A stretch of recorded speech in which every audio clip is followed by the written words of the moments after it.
Most abundant mineral, most abundant mineral in body is it's calcium, guys. ये मैं आपको ना मैं आपको मेन ना फ्लो चार्ट भी एक वीएन में भेज दूंगी जो इम्पोर्टेंट है लिपिन से, जिनसे एमसीक्यू आ सकते हैं।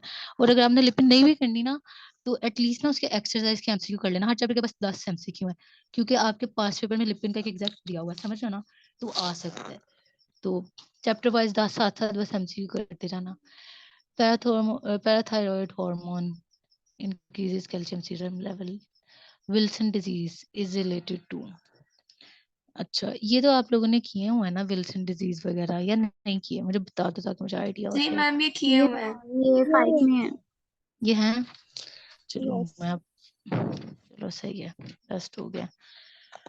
अच्छा, विल्सन डिजीज हमारे पास कैल्शियम कॉपर और इंक्रीज कॉपर लेवल्स है। ब्रॉन्ज डायबिटीज हमारे पास किससे रिलेटेड है? आयरन से, ठीक है ना। Which type of fatty acid decrease in incidence of CHD? Monosaccharide, mono unsaturated fatty acid, sorry सही है। विच मिनरल कॉजेज एरिथमिया?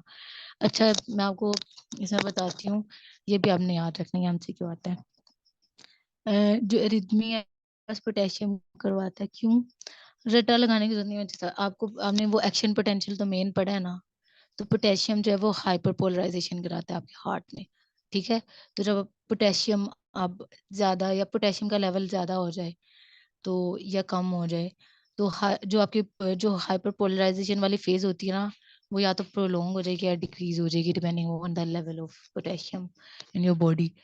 तो उसकी वजह से एरिथमिया हो सकता है, ठीक है। उसके बाद अगला लास्ट एमसीक्यू है, ये हम ना सॉल्व, मैं सॉल्व करके ना ग्रुप में ही भेजती हूँ वैसे। ये आपके पास पेपर में आया हुआ है, पीडीएफ भी पास पेपर का शेयर कर दूंगी इंशाल्लाह।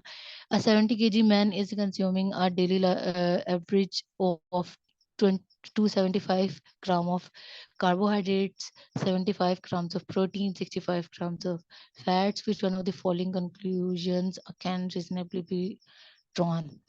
अच्छा, यहाँ पे मुझे शेयर करने दो। हाँ, मुझे पॉइंटर 1 मिनट बस ऑन करने दो।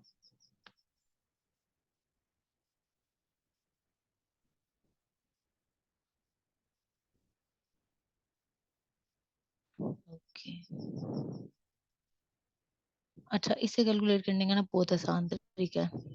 तो ये आपके पास पेपर में है, तो आप चाहे ना, मैं इसे ना सॉल्व करके पेपर पे भी भेज दूंगी इंशाल्लाह। वो कोड क्या हो रहा है?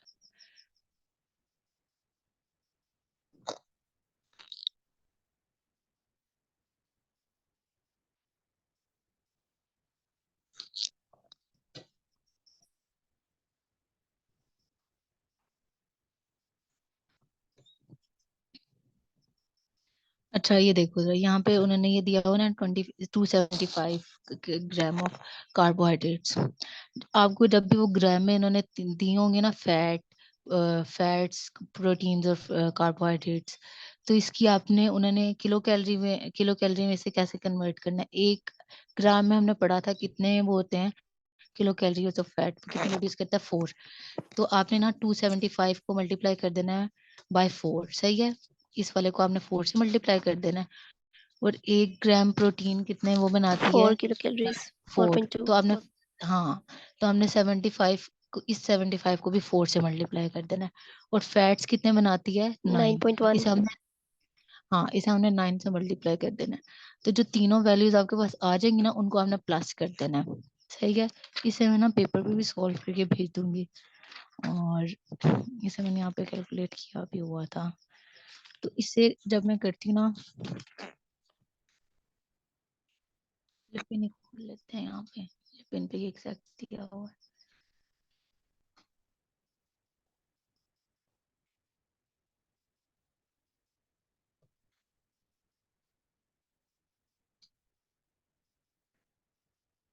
अच्छा इसे जब कहाँ है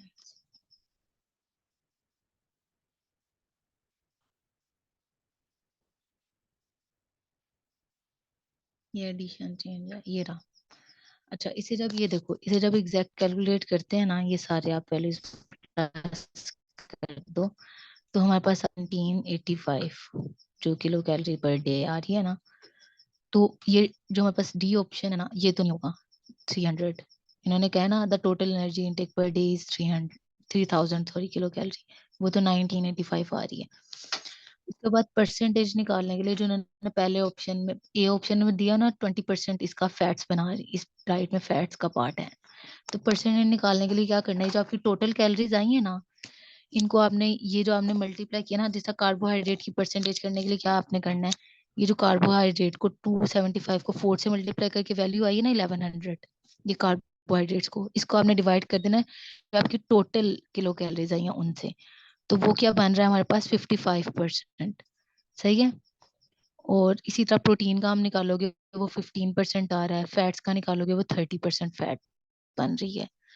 तो आपका ए ऑप्शन भी नहीं होगा, ये जो लिखा है ना, क्योंकि फैट्स हमारी डाइट का 20% बना रही है, तो ए ऑप्शन नहीं है।